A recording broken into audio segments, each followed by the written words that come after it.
د بخښونکي او مهربان خدای په سپېڅلي نامه د افغان غږ ډېرو درنو قدرمنو اورېدونکو سلام ستړي مشئ. ستاسو پام راړو د نن شنبې د ورځې لنډ او مهمو خبرونو ته.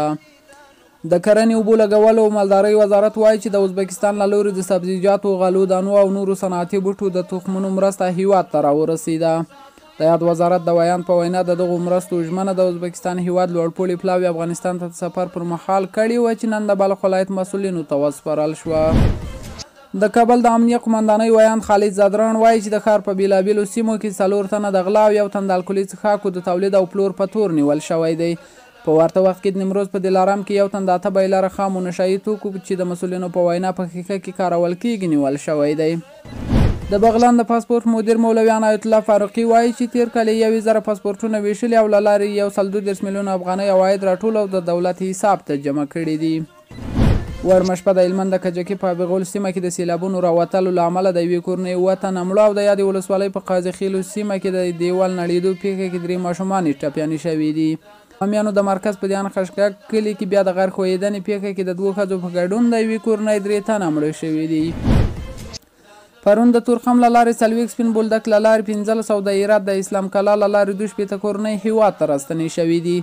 دغه راز 140 راستنو شویو ته وړیا سیم کارتونه ویشل شوي، 4 کورنۍ خپلو سیمو ته لیږدول شوي او سلګونو کورنیو ته مرستې ویشل شوي دي. د بادغیس د احصایې او معلوماتو ریاست وایي چې تیر کال 8653 برېښنایي او کاغذي پیژندپاڼې ویشلې دي.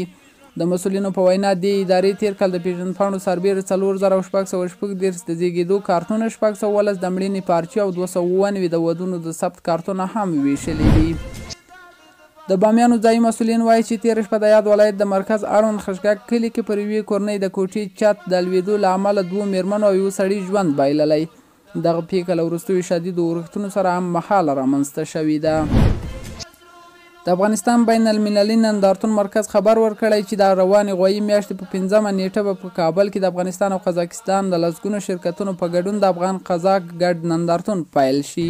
د اوبو او انرژۍ وزارت وایي چې په نیمروز ولایت کې د کمال خان بند د رغونې چارې وروستي پړاو ته رسېدلې او ډېر ژر به ګټې اخیستنې ته وسپارل شي. د یاد وزارت ویان وایي چې دغه بند د 52 میلیونه متره مکعب اوبو ظرفیت لري.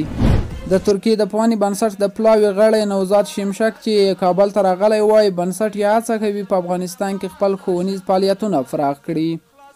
د افغان غږ ډېرو درنو قدرمنو اورېدونکو دا د نن ورځې لنډ او مهم خبرونه چې تاسو ته وړاندې شو. تر بیا مو لویه لامل ښې چارې.